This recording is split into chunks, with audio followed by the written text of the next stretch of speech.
Well-coached Marian team. Excellent opportunity for us to evaluate ourselves playing against a team that was really disciplined in terms of running their offense. One of the things when you get into your exhibition season is you hope it just doesn't become a transition game up and down where you don't get anything out of it. And I thought our guys got a lot of work, having to be disciplined at the end of the clock. And I think you saw that in the beginning of the first half. Just a couple breakdowns right at the end of the last 4 or 5 seconds where they made some threes. And that's what we were really harping on at halftime is we had to apply a little bit more pressure to them. We had to make things a little bit harder for them and challenging shots and just making sure that we were, grinding away a little bit. Because when you play against that team, you're going to have to earn it on every possession. And, to their credit, I thought we consistently played pretty hard. Offensively, we're a work in progress. We're learning how to play with one another. There's new guys out there at all times learning a new system. And, I think for the most part, we were okay in the second half of our transition got going a little bit, and then we had some guys really start to step up and make some plays. And, Devontae, I know, is going to get a lot of the credit, but that's who he's been every day in practice. He does a little bit of everything for us, and I think you're starting to see a guy, if he just kind of stays with, is going to be a very, very important player for us. And if you just look down the line, we got a lot of different types of contributions, and obviously having 2 other what I would consider guys in the rotation out for today. Hopefully we can get those guys back as we move into next Sunday. So, but a good opportunity for our guys. They're going to learn a lot from the film. Alex? It seemed like some of the shots they were making late, shot clock in the first half, by the second half, that those same shots weren't going down. How big is it for you to be able to bring fatigue to your team? Yeah, it's huge. I mean, our depth and our pressure, applying, pressure on the ball, being able to just, you want to be a team that can, wear another team down. And you'll see that, first 2 or 3 minutes, you guys get a couple good looks and they go in, and you just have to stay with it. You just have to keep preaching what you preach every day, and you have to get some, little luck on a couple, long bounces. But I thought, some of the shots they made were tough. Second half, they didn't go down. Law of averages usually works out if you have a team taking, threes at the end of the clock almost every other possession down. So, but, we'll see. I'm anxious to actually watch the film because, they did a really good job of spreading us out and kind of moving us around and running us around. And it was a good test for us. Zach? There were a couple runs and turnovers there, like kind of 2 or 3 in a row, but it seemed like guys really stopped them quick and didn't let them kind of expand real fast. What maybe were guys doing in real time to cut down the turnovers when they were coming in little flurries? Well, I think, we did a better job. I thought we did a better job of playing out of the post as the game wore on. We still had, I think, 2 turnovers maybe in and around the post area. We have to get the ball deeper. You don't want to play against a loaded defense out of the post where you're not getting good touches. I think the second half we did a better job of getting it deeper in there. And then, I think Duran had a really good assist down there coming out of the post to Curtis for 3. He got a good post move down there as well. So playing out of the post was good. And the big thing is in transition, being organized with your spacing and making good decisions. We didn't connect on one screen tonight. And that's one thing that's obviously got to get corrected. We left, if you had 40 screens in the game, we probably had 35 misses. And that's going to be a big emphasis as we move into the next game. If you miss screens and you don't execute, the chances of you having a good possession aren't good. But, we had 10 turnovers in the game, 17 assists, obviously very good. If you look at our guards, they kept it down. Justin being in his first college game against somebody else had 4. So, you're going to hope a freshman obviously is going to learn the ropes a little bit, and even Clifton, I think, had 1. So 5 of our 10 came from 2 freshmen in their first game. They'll get better. Ken, what encouraged you about what you saw out there tonight, and what maybe concerned you a little bit? I thought, our guys were bought in. I think our guys were trying to do exactly what we're asking them to do. And it's going to take some time for them to get the chemistry they need. But we know we're going to have to be a very, very hard-playing team. And I think the thing that's concerning is how we're going to score. If you're not making threes, if you're not scoring in transition, how are you going to score in half court? And that's going to be something that we're going to have to, work at all the time. And we're going to have to continue to get better at it. But we're going to have to find a way to score in the half court. My hope is that we're a team that can shoot the ball, though. I think you got a glimpse tonight. There's multiple guys, I think, that can stretch the floor, and you had Al and Colin not in, who are both very good shooters. So I think being able to shoot the ball is going to be a big thing for us. But how we score in the half court against really good teams who don't let you score in transition, how's that going to be, is going to be the biggest concern. I think defensively, how many fouls can we absorb in the front court?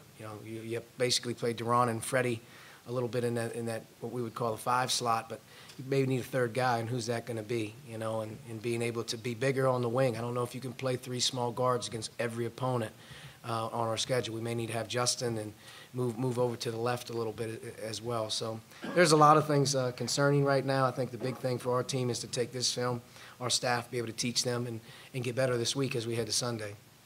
Coach Devontae had the team highs in both points and assists, 22.7 assists. Just what were your thoughts on how he balanced creating opportunities for himself, but also creating opportunities for his teammates? He had a really good overall game, but like I said, he's been doing that in practice. When Devontae's unselfish and he's making people better, his team always wins. You know, when Devontae isn't making guys better and he's thinking score a lot, his team doesn't win as much. And I think you saw a little bit in that second half. He made some really good easy reads, getting guys some easy baskets under the basket on pick and rolls, or if chase dribble, he dropped a little curl pass on the play. So, you know, he's a guy that is the best on our team at being able to sort of, you know, skip in that paint and get out and do some things. So he's going to be a big end-of-clock playmaking guard for us, I think, as the season goes. And that's where guys like Rob and Josh and those guys, I think, can benefit from him. They can get some shots. Archie, as you get through this, how comfortable are you in terms of how big a rotation? How many players would you like to? That's a good question. You know, I think, you know, I've coached teams that played upwards of 11. I've coached teams that play 6. You know, I think right now we're trying to figure out, you know, who's going to be able to, you know, play in the games when they really, really matter, you know, and I think right now we're developing that. You know, you hope that Colin, being a 5th-year senior, is obviously going to get back in there, and we're going to need a 5th guard getting Al back in there as well, but no doubt about it, we're going to have to find the rotation. I think part of it's going to be learning on the run. You know, who's playing well in the game, who's doing some good things. Let them keep them in there, keep their window open where they can, you know, sort of earn the right to maybe, you know, get some more trust out there. But it's definitely, we're flying right now just trying to figure some of that stuff out. And this is, like I said, this is another huge week for us to get to Sunday and play another team. How much better can we get, and how much more clear can we get on the rotation? But I think we're going to be on the field. In my opinion, I'll be on the field side of who's doing what in the game, and we'll kind of adjust to that. Coach, experiencing your first game and assembling all any pregame nerves or pregame jitters? Nah, you know, I'm not worried about that. I'm concerned about the game. I'm concerned about the team. And, you know, I think getting out there for the first time, once the jump ball goes up, you just become yourself. You don't really care where you're at anymore.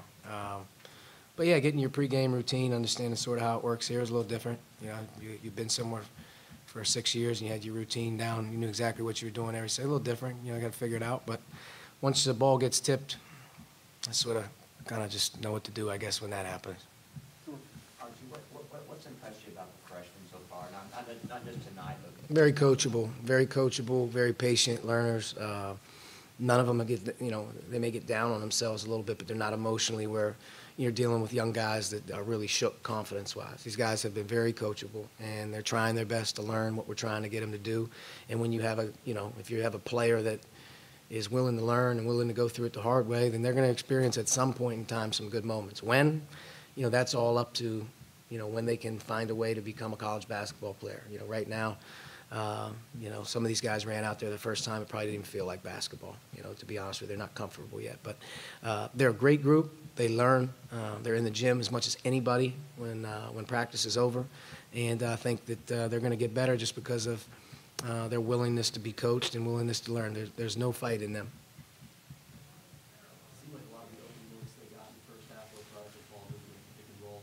How would you assess the way you guys play the pick and roll defensively, specifically the bigs from kids? I didn't think our ball screen defense was terrible tonight. You really don't know till you watch on film what we're going to get. But I think the big thing with us in ball screen defense is I thought our guards got beat. You know, we typically don't want to obviously get rejected or give up baseline drives as a ball screen's occurring because we don't have our help set up that way.